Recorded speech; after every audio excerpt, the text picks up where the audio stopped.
the Around the NFL podcast. Sprechen Sie Deutsch. Welcome to another episode of the Around the NFL podcast. I'm Gregg Rosenthal, and I just asked, what does Dan say at the beginning of the show every time alongside one hero here in the Chris Wesseling podcast studio? It's Marc Sessler. It's me and you, buddy. I don't think that we've done, 14, we don't even know, 1,400 plus 1,000 episodes or 100 episodes, whatever the word is, the number, but we had the combination of you and I doing a show together, I don't think has occurred. No, I don't think so alone. It makes me feel a little more alive. That's good. Just like anything that changes up routine, that's good. It also shows like our lack of chops, our lack of professionalism. That like I was like, what? Just me and Marc doing a podcast? What? Two white guys doing a podcast? That's so atypical. That's never been done before. We need way more help than that. That it does speak poorly of us on that front. How was your Mother's Day, though? Not that you're a mother, but like I thought I'd ask you because I would imagine it was nice. It was pretty uneventful. Emma could put my mind at ease when I kind of talked about Mother's Day, and she's like, "I'm not your mother.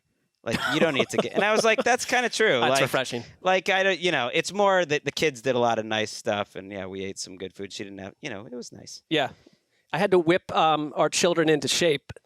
On some fronts, they didn't quite get the aspect that it was a day where they aren't served but are serving someone else. That's not always a front burner scenario in our home for them to comprehend. So, but we had a nice time, and then we gave them an Xbox that we had been kept hidden for years because we thought it would turn into something negative. But it was pleasant. We played Madden, and at the end of the night, I played Simone in Madden, and we played Niners versus Niners, and she kicked my ass.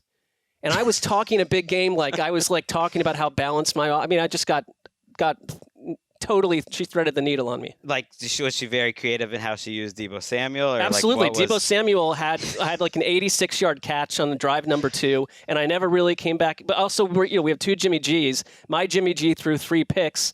Hers was relatively flawless, true to life, the week-to-week experience. Yours was the Jimmy G that showed up in the playoffs. Hers was like 2017 Jimmy G. That's how you keep romance alive. No, we have younger people behind the desk. Now that I'm sitting actually in Dan's chair, I'm looking at Justin Graver and Christy and Randy, the whole crew, like too much. I think Randy's back there. Like in their relative youth bothers me. But I had my 15th wedding anniversary last week, and Dan is not in the country right now. He's at an undisclosed location. We should have mentioned celebrating his wedding anniversary. And that's one way to keep romance alive. So that's just my advice for the younger people behind the glass is play a lot of Madden together. Well, right. I mean, different situations, different needs.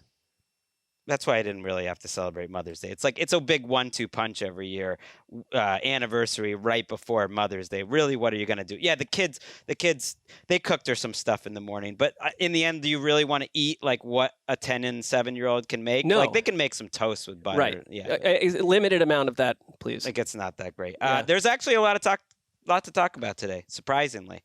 Tom Brady's back in the news. We'll get to that quickly. Decent amount of news. And I'm even more excited about our friend Conor Orr, who's going to be joining us later on this show. You once hosted a podcast that wasn't really a podcast because it was on another strange service. What was that? The podcast was called Heat and Light. Yes, it was a real podcast. But the service was called what? It was sort of a newfangled. If I tried, I was remembering the name of it and I could not. But it wasn't actually like a podcast feed. It was some other strange service that you had to go onto that. And I see what you're trying to do. It was also getting monster numbers. So I don't know. Great. I'm not sure how we quantify success. But then the app failed and our show got pulled under with it. Graver, I know you're new to this, but that's one thing in addition to the oath that you need to do when you become our podcast producer is go back and listen to all the Heat and Light episodes. They're great. It's Conor and Marc talking about conspiracies, talking about dark forces that are in the universe, and it's a delightful program. And we're going to bring back the spirit of Heat and Light on this episode by talking about some maybe mysterious, dark, conspiratorial elements maybe of the 2022 NFL season. Gravedigger, just nod your head because while it sounds like that would be a lot of work, you can't actually find those episodes. They literally do not exist out in the world at this point. So just say yes. It sounds like a great idea for a spin-off pod that Marc Sessler would host. I don't know. Well, that's what it was, essentially. That's literally what it was. Yeah. I think I had just started the Jesselnick and Rosenthal Vanity Project. JRVP. And Dan had started his music podcast, the Throwback podcast. And so Marc wanted to step into the fray. He was feeling threatened. This is a re-narrative of how it actually went. But I think Conor and I at some point lost motivation. That might have been a big part of it. And how does Courts of Thunder fit into all of this? That's just another new one. That's just, again, trying to stay alive, embracing your passions in life as you get into your 40s. I'm also passionate about news. Let's do some news. I don't have anything. So Graver just needs to be told that there's going to be news. Dan spoon feeds you, right? Dan tells me everything. And at this point, we'll have added the news in post. Actually, maybe we won't. I think we should not. Yeah, let's be real about what just happened we will here. have added it. I'm like, let's let the producer produce. We've done 1,400 episodes. Graver's been a part of at least more than 100 of them. At this point, he would probably realize that we do news every episode. He just have an appropriate sound drop ready. I think it gives you something to work on for the next episode. This is...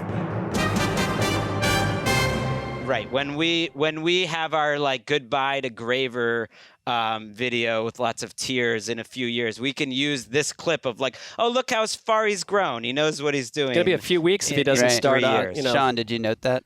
Yeah, please put it away. Let's talk Tom Brady. He's joining Fox Sports. What? He's making $375 million over 10 years. What? He's going to be an ambassador for Fox. This was announced on a shareholder briefing by someone named Lachlan Murdoch. What? What is happening here? This doesn't seem like a real story. It is a real story. He's going to be the lead analyst. We don't know who's going to be the lead analyst for the 2022 season, but whenever Tom Brady retires, he's going to become the lead analyst. The contract's already done. What is going on here, Marc? I mean, to put it into context, Joe Buck and Troy Aikman, who have done 300-plus games together and get better and better, are making a combined $33.5 million together. Which, to be fair, it seems fair. They're making a lot of money. Yeah, they just made a move to make more money, and you thought they were topping out the market to some degree. You've got Tony Romo in there. This deal is insane. Here's the thing, and everyone's debating, will Tom Brady be good at this? My stance, and I think it's a fair one, is I'm totally suspicious of literally anyone shoved into the analyst role until we know they're good. Because Tom Brady, and I'm not saying, he's boring, so he's going to be boring at this. Maybe there's a version of Tom Brady that is minus filter, that is more unleashed, that's going to change and grow and show us something else. There's not a lot of evidence for that, number one. But two, it's not that he's Joe Montana. It's not that he's Johnny Unitas, who both floundered in the booth.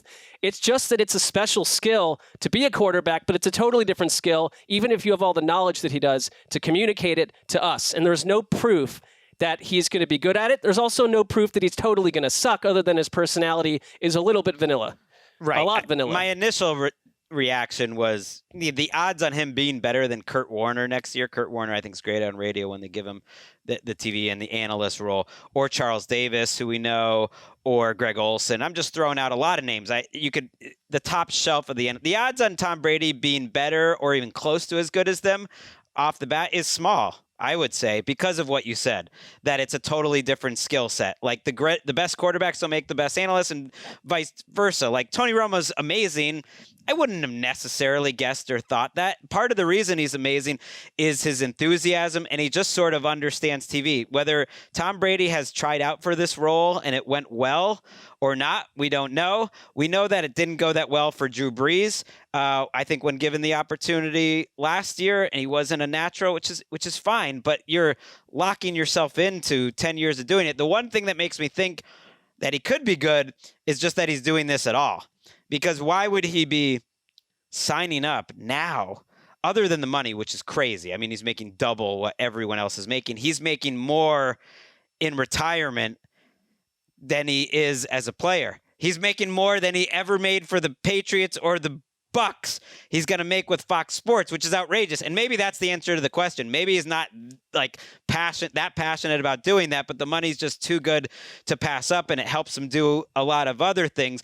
But I'd like to think, as a Patriots fan watching Brady forever, that like he knows what we're all saying, that maybe he wouldn't be that good at it. And if he's going to make this big a commitment for this big money, that he's going to try his very best to be great. And that's like half the battle. Well, there are whispers that one of the reasons Drew Brees is not succeeding, beyond the fact that I think we all saw from a distance that his personality wasn't going to be overly engaging to begin with, is that Drew Brees maybe hasn't put in the work. You have to put in it. Your job changes. Like these guys that go do 2 games a week or 1 game a week, it's like you're in deep, dense film study. I mean, that's not different for Tom Brady, but then you got to go communicate it. And I just think like we know Gregg Olsen looks like he could have been a number 1 color analyst for Fox. And he very well might be. I would think he's the favorite to do it for 2022. Which is also weird because Burkhardt and Olsen might set a really high standard, and then Brady comes in and he's worse. That's the thing. It's like Tom Brady suddenly is going to he has competition. We already are seeing people that are setting the bar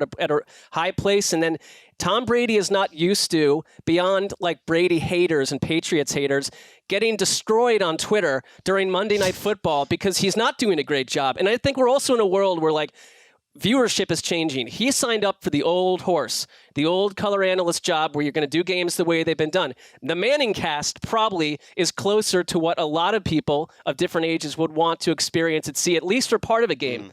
I can't wait to see it, but part of it feels a little fishy to me. I'm with you, but maybe I'm old-fashioned that I just kind of wish Peyton Manning was in the booth, because now I've seen him at home, and we know he can do it. And I love the way he lives and dies with the quarterbacks, and maybe there'll be some of that with Brady.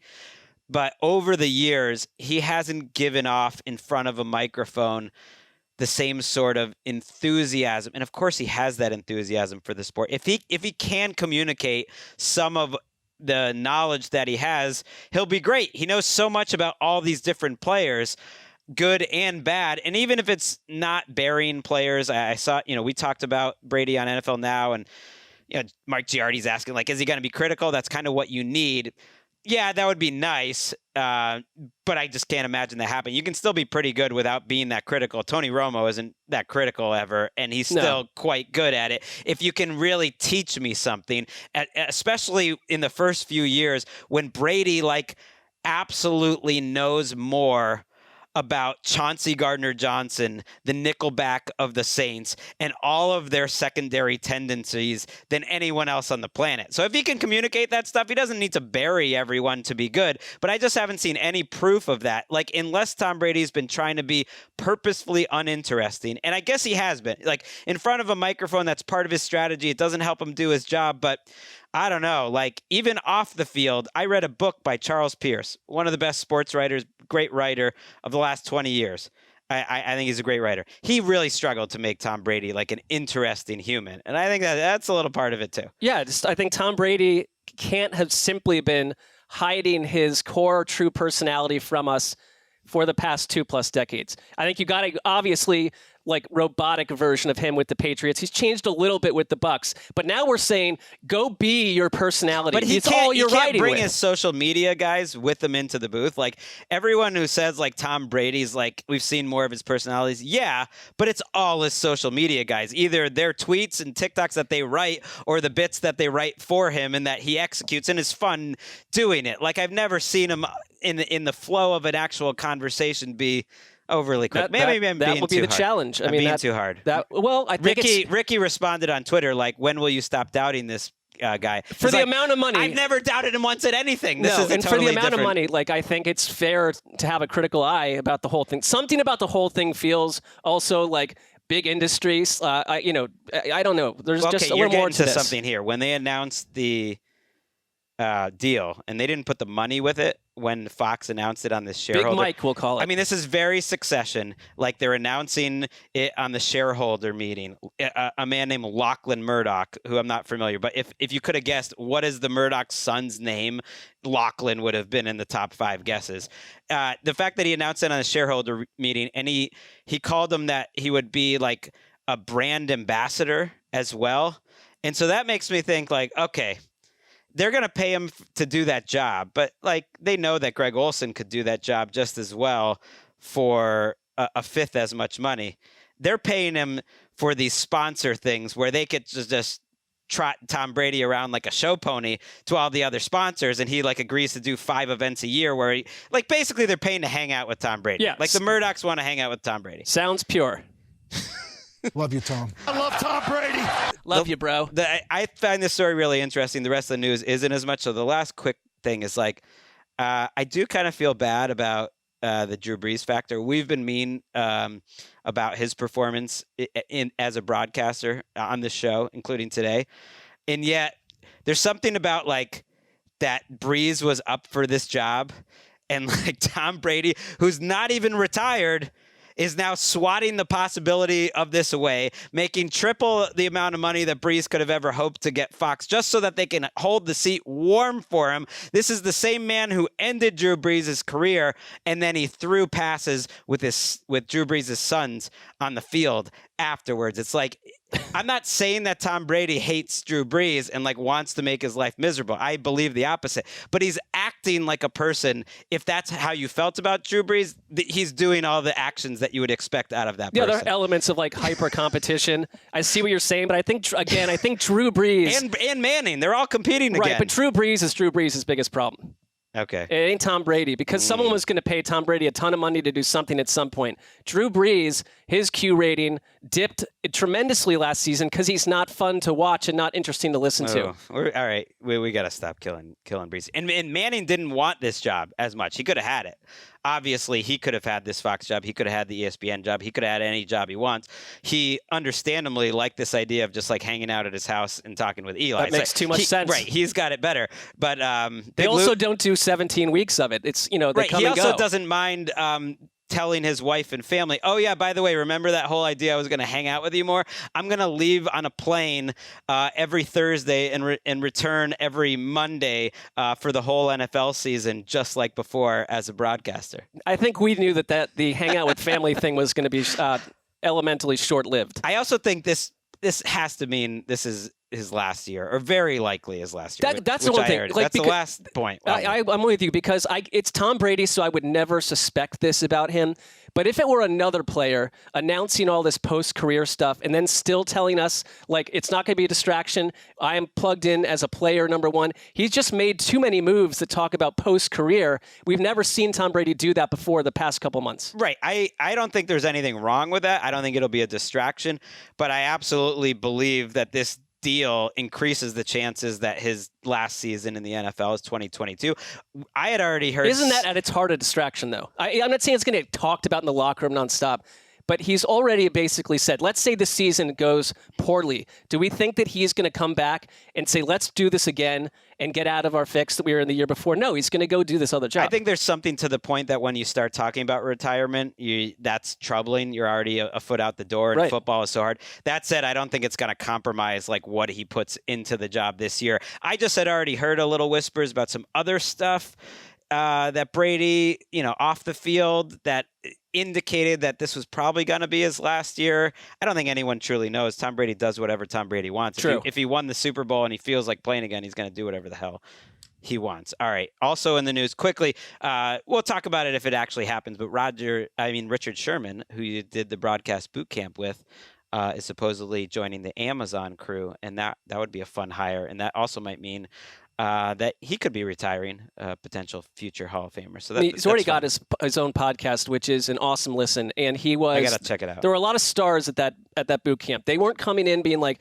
I've never done media before. In fact, like, you could see them just elevating beyond all the rubes that were hanging out with them, like us, like trying to just show them how to do a podcast. Most of the point is so that they can meet the Fox and NFL Network executives that are there. Right. It's a smart move. They did a great job, but Richard Sherman is such a natural that I think whatever I have no concerns about Richard Sherman being engaging and interesting. None. Neither do I. I mean, if I could choose to have one guy or the other in the booth, I would go Sherman over Brady. Yes. Sherman, cornerback, who's a free agent. Another free agent, James Bradbury, recently cut by the Giants. We will talk about him after this break. James Bradbury, cornerback, that is now a free agent after being cut by the Giants. This was a strange move because on paper he was their best cornerback.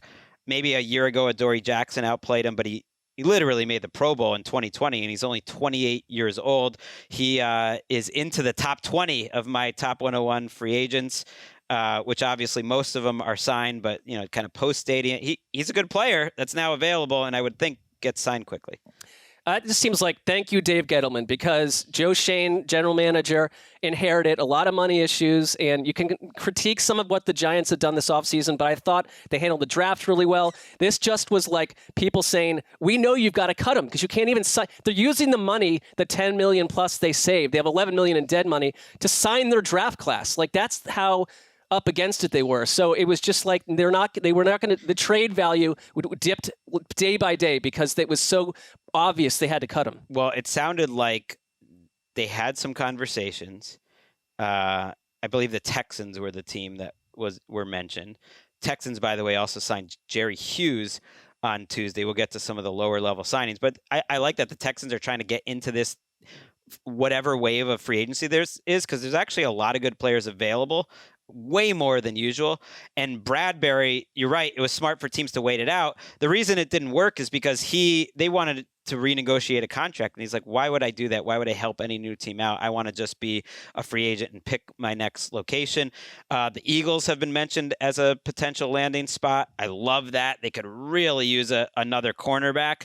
And they're trying to win right now. Why not do that?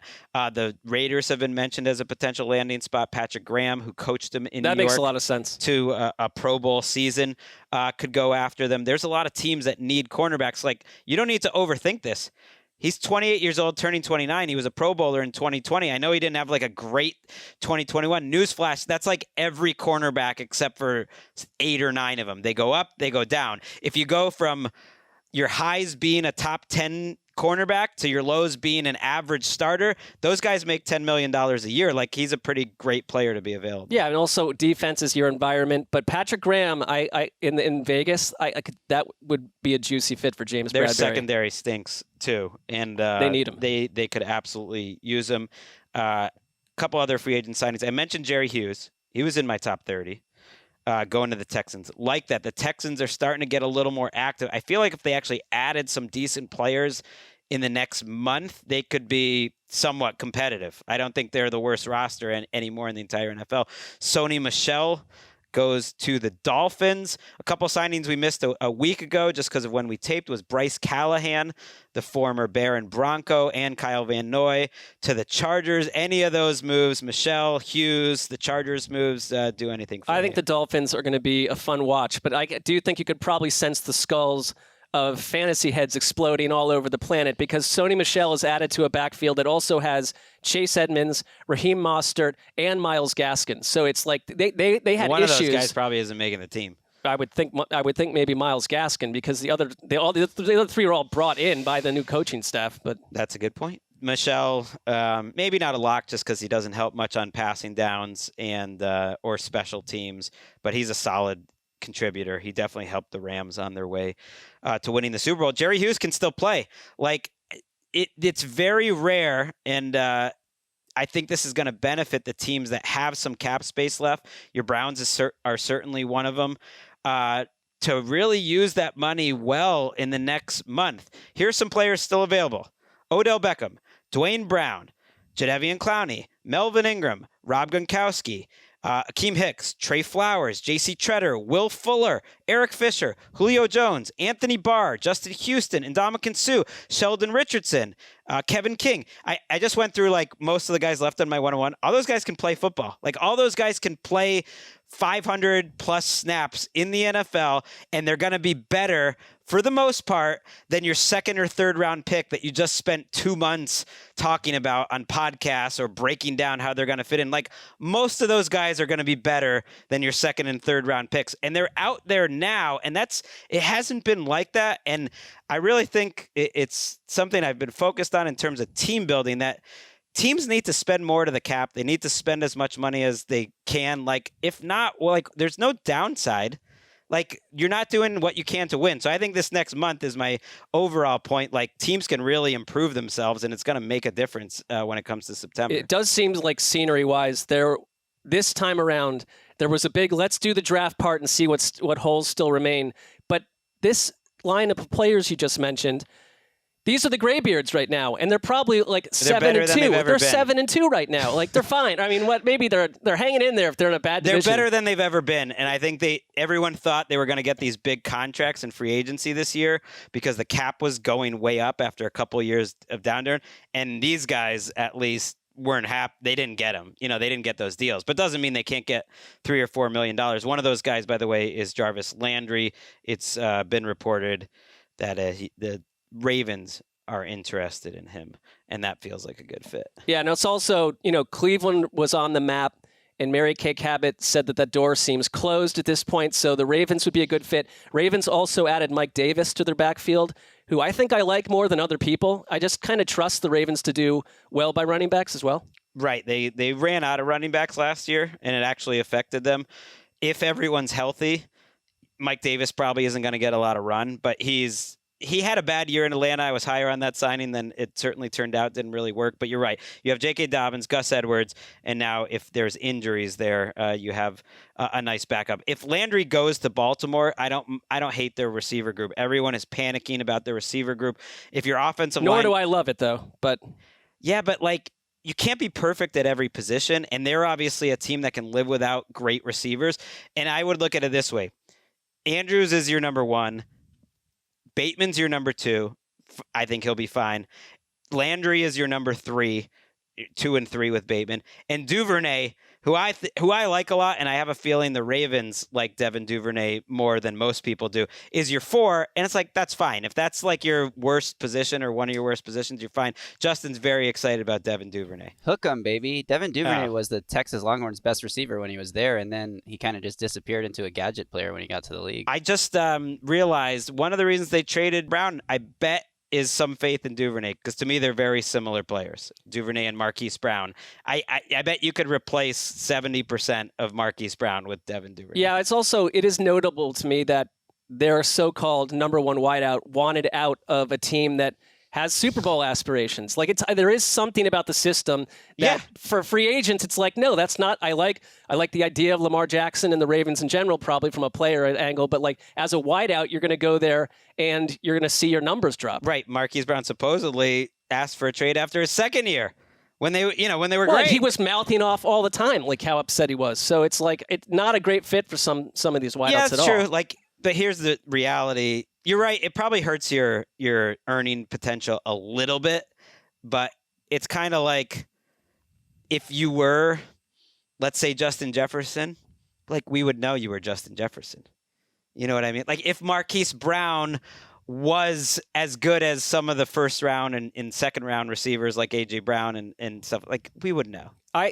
He's not Justin Jefferson is like truly special, but I think for the kind of guys they have on the roster right now, it's just a little. It's one team that stands out as a bit of an unrewarding landing spot for that position. It's like, it's like they said in The Social Network. Like, if you invented Facebook, you would have invented Facebook.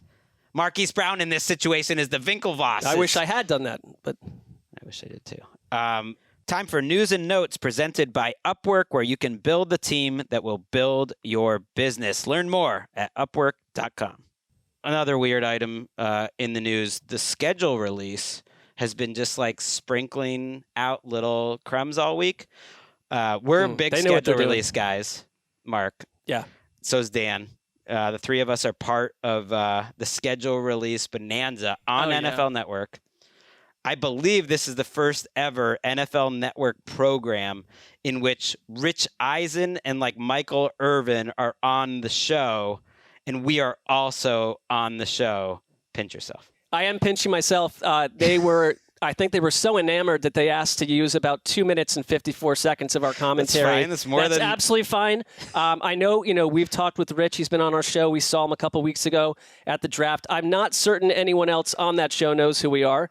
So we'll be more their surprise than anyone else's. It does make me feel uncomfortable to think that they'll be sitting with their earpieces in, and during one of their breaks, maybe they'll go get food, actually. That would be good. They take a little break, get some coffee or whatever during the break, that they'll be listening to us like hamina about the international series games, which we taped last week. But we learned more news this week, which is that there's going to be a week 2 doubleheader, Monday Night Football, where at 7:15 you get Bills-Titans on ESPN, and then 8:30, this is different, on ABC, you get Eagles-Vikings. So both games will be playing at the same time at one point, which is strange to me, and yet kind of fun. What do you feel about that? I have mixed feelings because I think that the concept of doubleheaders, I love it. I think it's kind of great. And I'm definitely like primetime games, the way that we do our job, much more than like when you're watching 3 games at the same time on a Sunday, which sometimes for my brain, it just does not. I stopped doing it. You like to have famously I the do. 8 windows I'll open. take little notes about things I see, and it's helpful to a degree. I always feel like I know less than the average fan leaving on Sundays because I just watch like the 4 games I'm going to watch, and I just kind of ignore the rest because it's too hard to know everything. We have different processes, I guess, on that front. But I think it's interesting from like an A.J. Brown perspective that we get his new team and the team that moved on from him. I have no idea where we'll be with Malik Willis by the time we get to week 2. Everyone's like, oh, he probably won't start till week 14. It's like, this stuff sometimes hastens so quickly, right, Gravedigger? He's definitely not starting in week 2. I'm not saying starting in week 2, but that could be where if they got walloped by the Bills, that you get that reaction to Ryan Tannehill on Twitter and everything. Yeah, the Titans fan base will probably be calling for it way before it happens. That's all I'm saying. But I don't like how they did the Titans-Bills game here. What do you think? I agree. It's like, first of all, it's a bigger game, in my opinion. It's 2 teams that compete for the top of the AFC versus 2 teams that are going to be trying to make the playoffs, I feel like, in Minnesota and Philadelphia. You might be overrating your Titans, but okay. Coming off the 1 seed. I would actually take the Eagles over the Titans right now. We don't know what the Titans are entirely right now. If I'm power ranking those 4 teams, I'm going 1 by a mile Bills, 2 Eagles, pretty close behind Titans, and then yes, the Titans consistently doubted. That's okay. They like to be the underdogs. But it's kind of a shot because you said it. That was one of the best games of the year last year, Titans-Bills. We had to make a list of our 10 best games of the year, and I threw that one in there, even though everyone had forgotten about it by then. Like, amazing comeback. It was Monday Night Football. I had a little bit of everything. And they're kind of treating them, because, look, it's on cable. It's on ESPN. The network game are the bigger markets, which I guess is Philadelphia, but it's like, does that really matter at this point? Don't more people want to watch Josh Allen at this point than anyone in Philadelphia, Minnesota? And Derrick Henry, for that matter. But in today's world, everyone's going to have access to both games and watch whatever they please. So it's not that big of a concern. No, I don't mind. 2 games at once is fine. You can have both of them on. We'll probably have a special Around the NFL podcast show that night. So it's... Yeah, I'm sure we will. It's extra work for you. I like this lineup. I'm excited for it. And it gets closer to the idea that I had. I think I presented it in about 2014 on this show of 2 games a day, every day for the whole NFL season. That's total chaos. I have to do the math. You'd need to be a team that played every Tuesday. Like, you can't be a team that played Tuesday. Then you're don't care. Well, that's the problem. You don't care about that. Some people do care about that. That would be it would totally change how football is experienced. That was an idea I had though when I only had one kid, my daughter Ellis, and she was still young. Now that I'm older, I don't. Now I want those days. It's just like you living alone in an apartment kind of scenario. Yeah, but 2 games a day. Like, I wouldn't get sick of it. I think it would be absolutely fine. The other game that was announced was Rams Broncos on Christmas Day. This is gonna be a wild Christmas weekend. We'll have a full slate of games on Christmas Eve, which will be a Saturday, and then we have 3 games on Christmas. So say goodbye to your family. Daddy's not coming home. Rams, Broncos. Maybe I might have to see if I can go to that game. Well, that's the thing. I could see us somehow, at the game because it's right here at our workplace. So that feels like maybe. I mean, the NFL. I appreciate what they're doing here, which is a total takeover of planet Earth. and certainly wiping out, nuking every other sport on the landscape. Because this used to be the gentleman's respect between the NFL, which would dot little Christmas games here and there. The NBA's day, who cares about that at this point? Christmas Day, NBA regular season action. I'm not saying that fans People don't. will. It's still a big NBA The NFL day. is saying they don't care about anything else in the environment. Would they? Right. They used to. The ratings for the NFL Network game that they had on Christmas, which was I don't know, was that a network game? It was Browns Packers last year. Was the it's the most watched game of the year. But it was the most watched game of the year. That's the thing. Thanksgiving and Christmas Day games are the most watched games of the year. So it is not a huge surprise to me that they're doing this. But 3 is a lot. It also just happens to be the year that Christmas falls on a Sunday. I don't think they'll go 3 every year. But, man, that's a lot. I think to avoid that overtaking my day, I think I'm going to – maybe I'll surprise him, but I think I'm going to ask Emeka what she thinks about going to the game. That's kind of fun. That's only going to happen one time. Sure. I mean, we're Jewish. We do the Christmas thing, though. You double dip. We don't do Hanukkah. We just do gifts on the 25th. We don't. There's just no religious aspect I respect to it. your approach. It's an unusual one. I mean, you got to do something. It's how I grew up. That's it for schedule release talk. Today, we'll have more on Thursday. That was News and Notes presented by Upwork, the world's work marketplace. Learn more at upwork.com.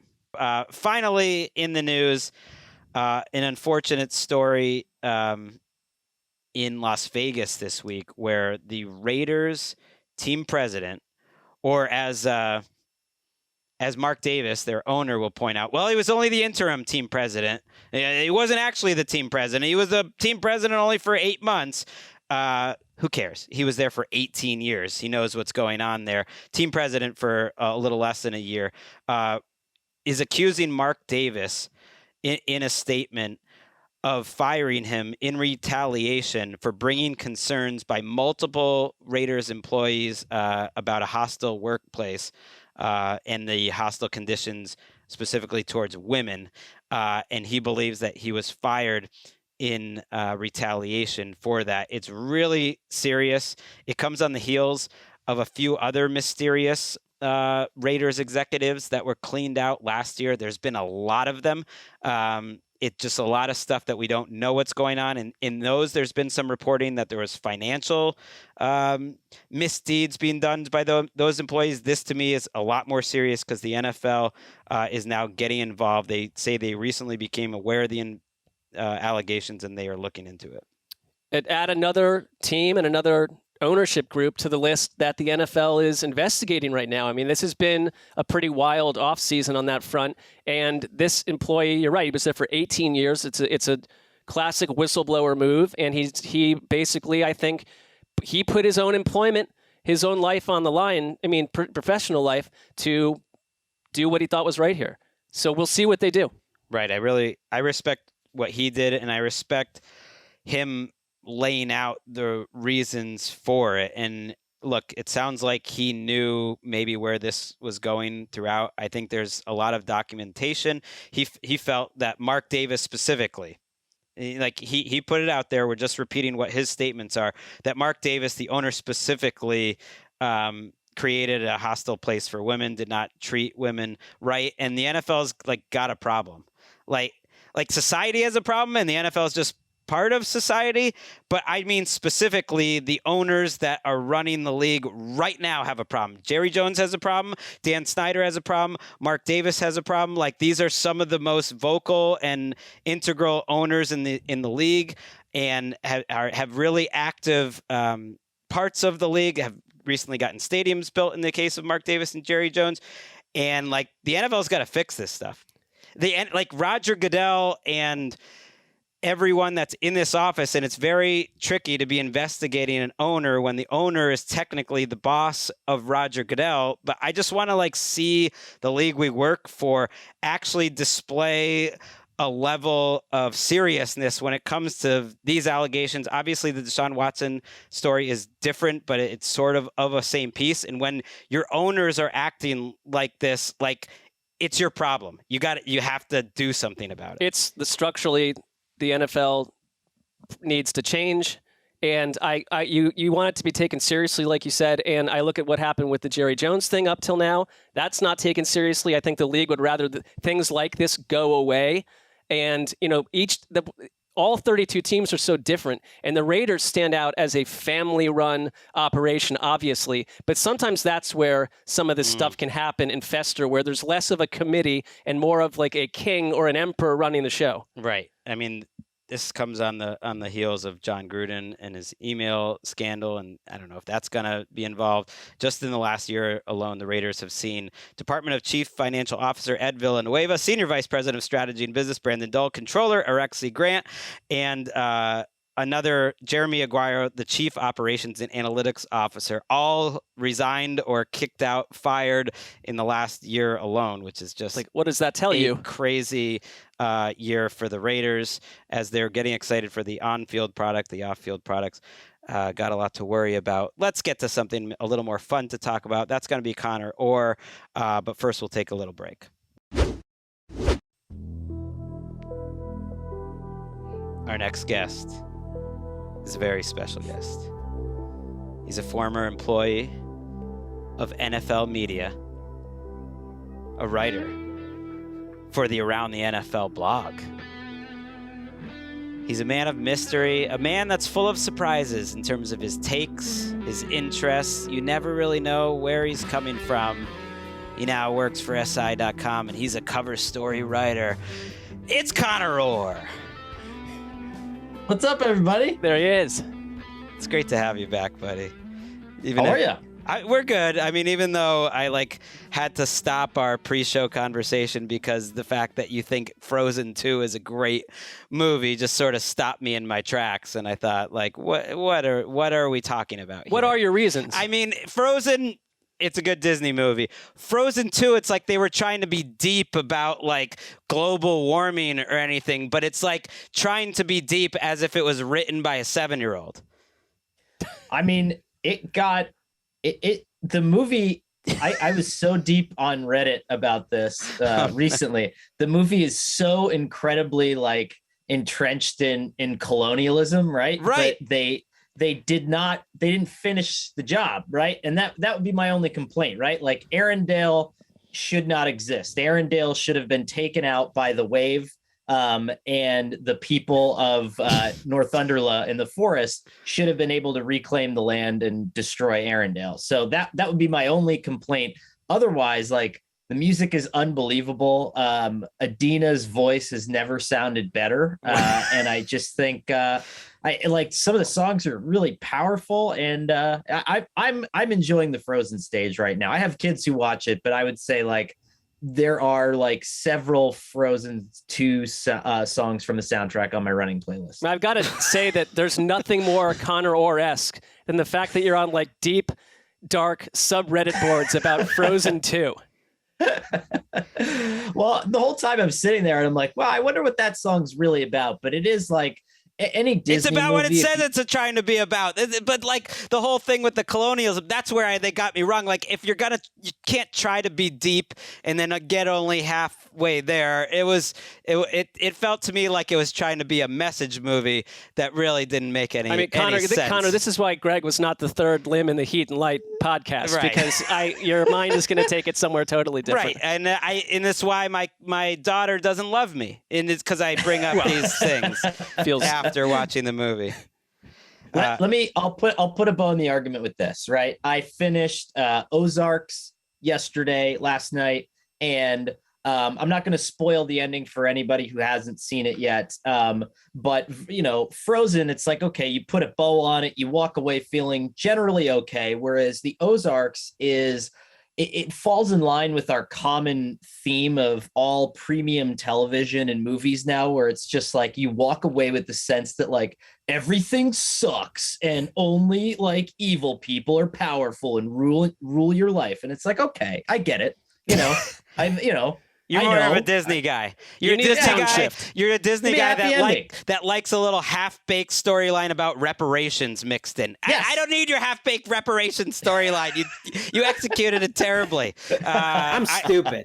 I am stupid.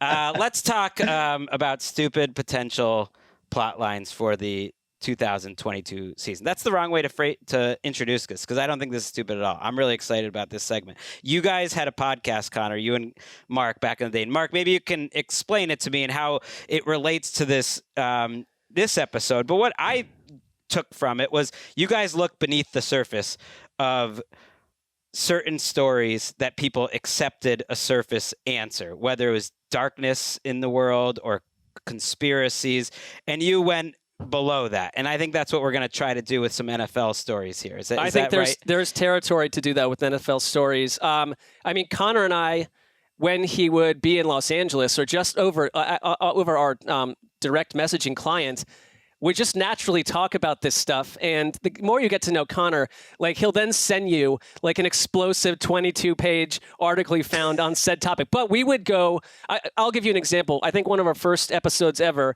I had to convince our NFL editors, this was not when you were in charge, Gregg, of myself. That was someone else. And Conor also was working a shift. We both got out of a shift for like 2 hours so that I could go into a office while you were in New Jersey, and we recorded a long episode about the fact that there may be two Paul McCartneys. That the Paul McCartney that you knew early on, at some point there was a shift, and that human being was replaced. And you can go listen to the episode, which does not available anymore. I bet people could find it somewhere. Possibly. Oh, and if you're a big fan of the show, if you're the type of fan that's on the Reddit board or leaves us messages, leaves us comments and reviews on iTunes. People should do that, by the way. We haven't asked for a while. Then maybe you are the type of person that can find us these episodes and somehow send it to us. That's possible. You can contact Justin Graver at Titans Film Room on Twitter. DM him about it and let us know. But it's amazing because you just wrote a story that fits perfectly into this idea for a segment, Conor. You wrote about the NFL's investigation into the Browns and Hugh Jackson's allegations that they weren't trying to win 5 years ago, that they were tanking. And what you uncovered was, frankly, a lot more interesting than anything I expected to come from this Hugh Jackson story. I have to admit, I didn't read it till today, and I'm like, how are not more people talking about this? I guess like explain to the listeners that haven't heard it, just like what this story was and how it all fits in.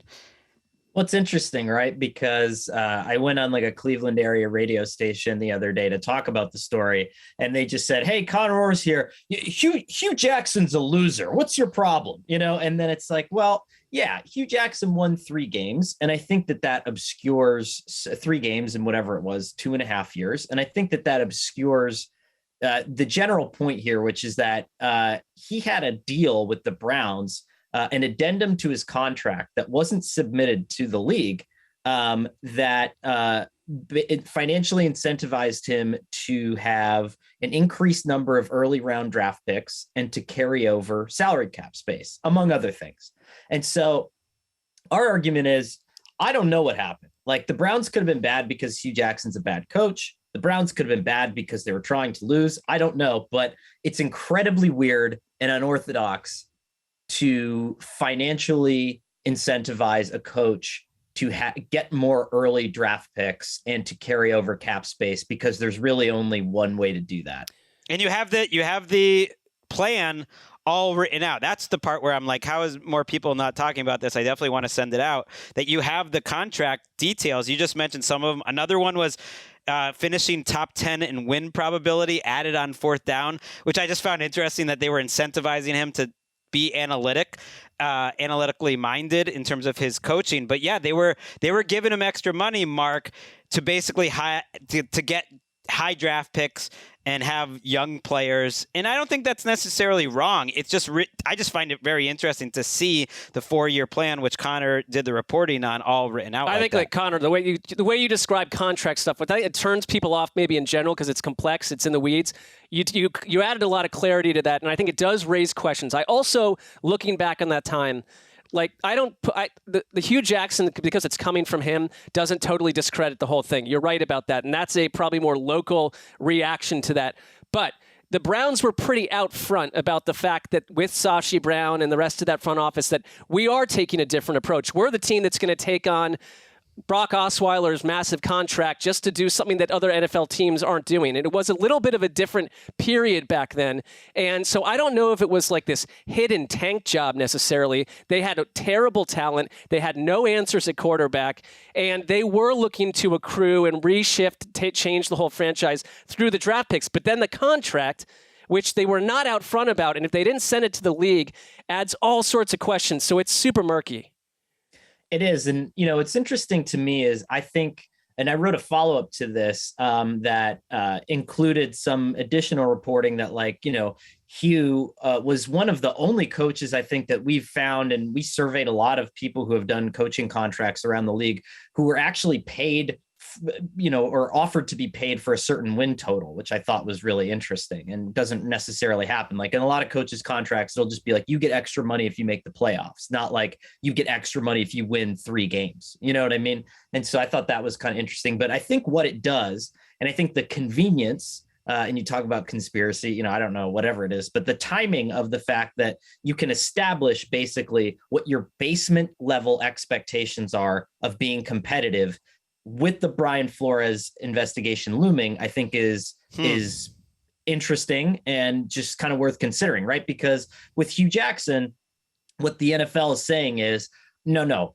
they were trying to win because in Hugh Jackson's second year, they signed, Kevin Zeitler, right? And so even though they were in bottom 2 of cap spending each of those first 2 years, what they basically did was establish a structure where it can be like, okay, as long as you're kind of here and you can show us some glimmer of reasonable expectation of competition, then we're not going to come down on you for tanking. And I think that the Browns, it'll kind of be the Browns line going forward, right? Where it's like, as long as you don't do it any harder than this, I think you're going to be okay. Right. Doesn't the NFL want to allow other teams to do something similar? Doesn't the NFL want to do it? I was thinking that if you're going to open up if you're not going to look at the Browns situation other than through a certain lens as the league, you're allowing other teams to go the tank method, which we've seen. Right. To be clear, the NFL looked at all of this and said there was absolutely nothing against the rules going on here. And I don't necessarily disagree with that. I just find it interesting to see all of this stuff written down on paper. So yeah, I think they're basically saying, like the Giants, I think, are a good example this year. That's a team strategy that you're essentially spending less money in the short term. The Giants are like we talked about James Bradbury earlier. They could have kept him if they wanted to. They could have moved money around, but they don't want to. They don't want to spend money this year because they have a long-term build. It's just kind of crazy to look at it all written down on paper that the coach is literally making extra money if the team spends less money, which is what is exactly written down here, that if they rank in the bottom quarter of cash spent, the coach for some reason gets extra money. Yeah, I think in the end, and what I wrote in the follow-up column, and I think what I hope everyone takes away from it, right, is you have to have, now that the NFL has blessed this and said it's okay, I think as a player agent or a player, you have to know that this exists. And if you're signing anywhere as a free agent, you have to be able to find out if your coach has pick accrual bonus in his contract or any sort of incentivization for cash spend or cap spend, because that affects your future career, right? Like, so you have to know that going forward. And so whether that means we're more transparent about coaching contracts, which are basically unseeable. You can Google a player's contract in 2 minutes, but you can't find any coaching contract or salary Forbes always lists like the top 10 highest paid coaches, and it's always Belichick 1 or 2, and they just put a number on there, and they're just like, oh, we're just guessing. We're a publication, but we're just guessing. We're going to put him number 1, but we have no earthly idea. I'm with you. I would love that. And I think that the point you make is absolutely right, and players should push for that. But I have a hard time imagining I don't see that happening at all, because then you're also asking the player not to share that information if things go sour down the road. I love this story. Everyone should check it out.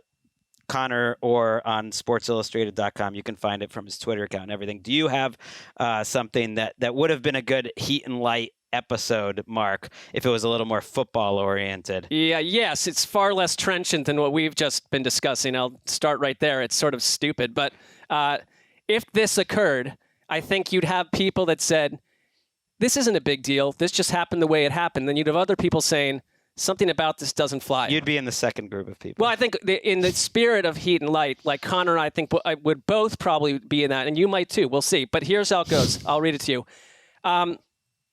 This is what I'm saying I'm projecting to happen between now and the Super Bowl. There will be a moment between now and said Super Bowl where NFL Commissioner Roger Goodell is advertised to the public as a heroic figure after saving a civilian from a life-threatening event. All right? Full disclosure, suspicion will bubble up that the entire thing is a false flag. People like Conor and Marc will have their doubts. Marc will compliantly say nothing due to his employment status. But also Goodell earns points for refusing to discuss the event, kind of treating it like something any sort of salt-of-the-earth cowboy would do any day of the week. So you could argue he's not bubbling it up. But what will it look like? Look for the event to take the form of Rog saving said civilian from, for example, I'm going to give you a couple items of how this may shape, because we've seen these things in the past from a PR angle with actors, directors, people that are in trouble. Suddenly, something heroic happens. But maybe a car fire. Is Goodell in trouble right now? I feel like he's doing pretty well. It's a bit of an image makeover. I mean, I'm just saying he's sort of the first person that came to mind. Maybe he saves the civilian from a car fire by the side of the highway, or a potential drowning in shark-flushed waters, or from an animal attack in the forest, or from a tornado, which nobody researches enough to realize no weather event actually occurred in the said place they said it did, from an armed robber, from land pirates, from a gang of rowdy youths with wooden clubs, from a trashy woman on bath salts, from potential poisoning. Roger drinks the poison instead and lives. From a poltergeist of some variety. Again, impossible to prove he didn't stop a poltergeist. From demon possession. From an envelope filled with a nefarious white powder. Rog just opens up the envelope and imbibes said white powder and lives, etc., etc. It's going to take the form of one of those things. There'll be people that say, oh, that's so wonderful. What a nice story. And others that say, wait a minute, there's a deeper story here. We got to cut that for social. Definitely. We need to want that out there. And just like an at NFL commish on Twitter and put that out there. Absolutely noted. Randy is on it. We will have that clip on Instagram. Just Graver last 1 week as producer of the Around the NFL podcast. That would be a great episode. I would love to listen to Conor talk about that. You and Conor. It was funny because I was thinking in my mind, I was like, oh God, if people unearth heat and light, what are they going to find? Because, I don't remember what I said, 8 years ago before I had kids and cared about anything really. And, nor do I. Yeah. But I think there was an episode that there's no way it was wilder than that. So you're covered. No, you're covered. No, we did an episode on pyramids as an energy source. And I think we accused JP Morgan of centralizing electricity. Yes, at some point.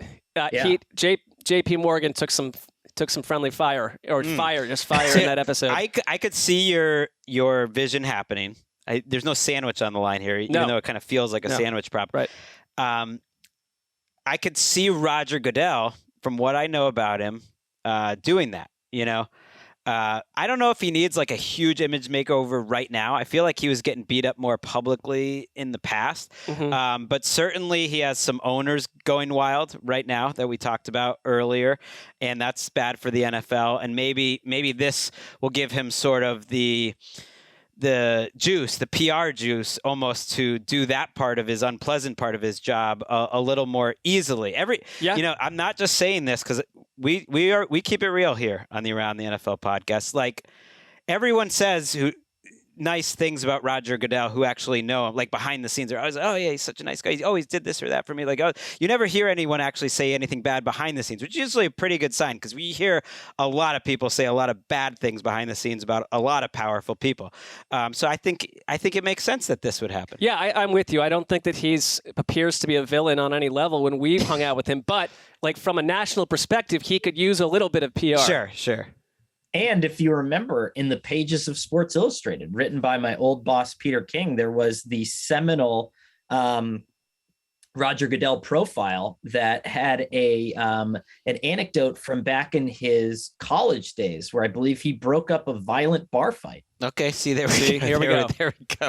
We're setting the groundwork. All right, my story, which I think could be something that the two of you would dive into. It's not as mystical. It's a little more like Ozark, where it's just like an open-ended question, maybe a little more like Twin Peaks. And that is about the dark energy around the Minnesota Vikings. And different teams have different energy around them. And I think what the Vikings' energy that's around them right now is that they will never change. They are just always the Vikings. They're the exact same team as they were year before. Like literally, if you look at their offense, it's Kirk Cousins, Dalvin Cook, KJ Osborne, Adam Thielen, Justin Jefferson. It's mostly the same offensive line. A lot of the same defensive. Yes, they changed out the coach and the GM, but like that's not enough, because ultimately what is pulling both sides of the Vikings fans' experience is this unforgiving sameness. That you finish with 8 or 9 wins, and it's ultimately disappointing. And there's a point in the season where it seems like they have your hopes up, but all their fans kind of know that it won't happen. And they're almost potentially stuck in this cosmic energy loop where whatever happens around that team, you can shake up the coach and the GM. It doesn't really matter. They're just stuck energy-wise in the middle. I dig it because it kind of feels like a house that is haunted. Yes. Where the spirit doesn't change. They're trapped in something dark and negative themselves. That's why they are where they are. And like even their dark energy is boring. Right. Like it's a boring dark energy. The Vikings seem, no matter what they do seem similar to me year after year when we do this show, Connor.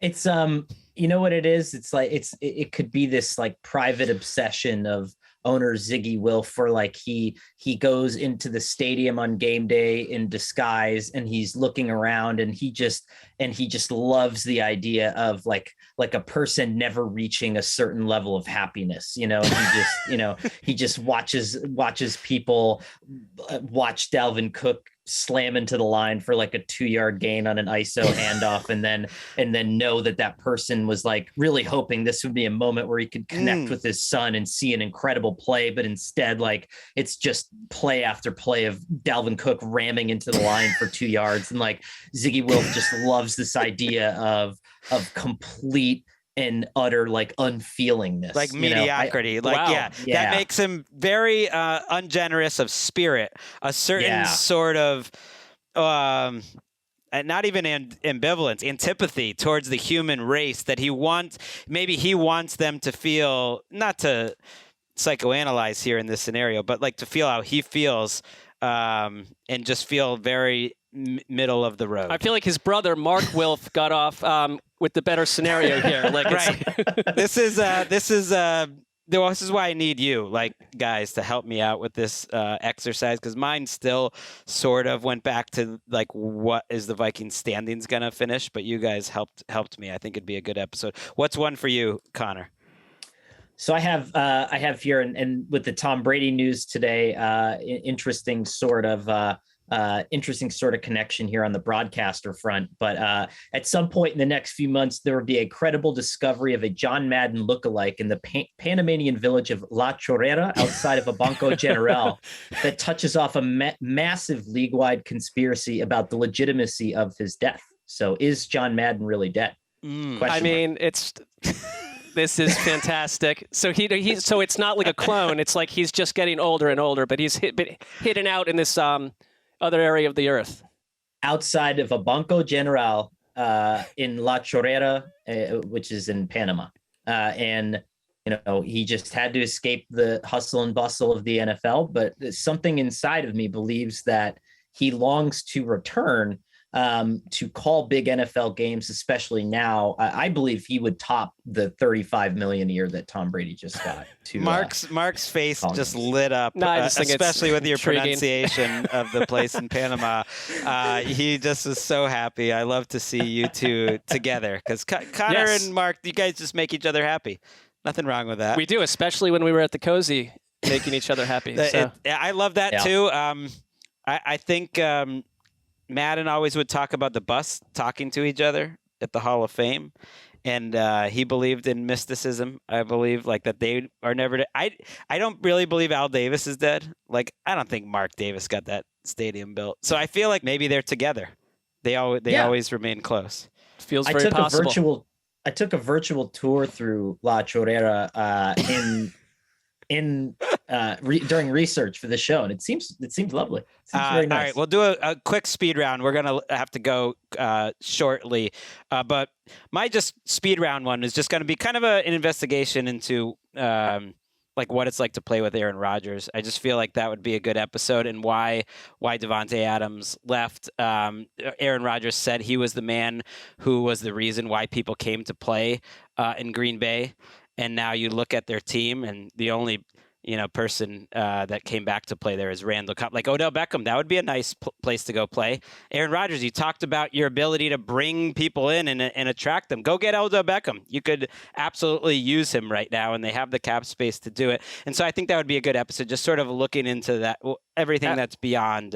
Totally. Beyond like the field. I think there's a lot there that is yet to be uncovered. Mine is, this is a more sort of football-y. I think that we are months away from a sizzling report in which it's revealed, I mean, I think we already feel this way to some degree, but with real facts and dangerous items and bullet points, that the Niners are quietly in turmoil because Kyle Shanahan simply doesn't believe that Trey Lance can do it. And all this business that's been going on for the Jimmy G last season, everything is a fractured scenario inside a team that has Super Bowl dreams. Love that in the sense that it's history repeating. Mike Shanahan and his general manager and front office says that was his downfall. They always started clashing. It was like palace intrigue. I could see that happening. What's your last speed round one, Connor? Okay. Chargers receiver Josh Palmer stuns the NFL in a few weeks with an early retirement, opting to focus on his true passion of creating a rechargeable battery for home gardening equipment that lessens our reliance on foreign raw materials. And this creates thousands of jobs in the process and pulls away dozens of his teammates with the promises of long-term employment, pensions, all this great stuff. In the NFL basically becomes a massive networking ground for American Mind essential materials business. So it's players want to get into the NFL so that they can jump into American Mind materials and not to stay in the NFL. That is going to That's all because of Josh Palmer. That's going to kill the Chargers in the AFC West there. That's a tough division. 100%. Like Rashawn Slater and Zion Johnson are like, oh yeah, we're going with Josh. And suddenly raw products. Yeah, no offensive line help whatsoever. Well, based on the reaction of the group that I'm watching behind the glass, that idea was a winner. You delighted them. They were laughing. They were smiling. They were like children again after Marc and I totally bored them talking about football for news for a while. Most of the people behind the glass are children still. Well, yeah, you guys are in your 20s. To us, you're children. But we're the type, we have children. Connor does. He's wearing a Les Snead F Them Picks sweatshirt right now. I love it. Connor, as Dan would say, you've said it all. What a delight to see you again. Bye, guys. Bye. I feel like it's like Dan's away and we got away with this episode or something. To some degree. I think he would. No, I think he would have totally enjoyed it, and I'm sure he'll be listening. Who knows? Maybe he's in Panama, wherever that was. See you later, Connor. Bye, see you guys. Thanks for having me. Yeah. What a show. Big week, big show. That was great, and we're gonna have a great show on Thursday. Marc, schedule release spectacular. It was always Wes's least favorite tentpole event by the NFL, but I think we're going to make the most of it. That's absolutely true. He hated it. He hated making a big deal of it. He hated writing about it. And Dan, I don't know if it was intentional that he set up his anniversary on a day where they would eventually do the schedule release show like 15 years later. Probably not. I don't think so. Since it's moved around actually over the years. It's now much later than it used to be. But he happens to be gone. But we do have some special guests. Rachel Bonetta is going to be joining us on the show.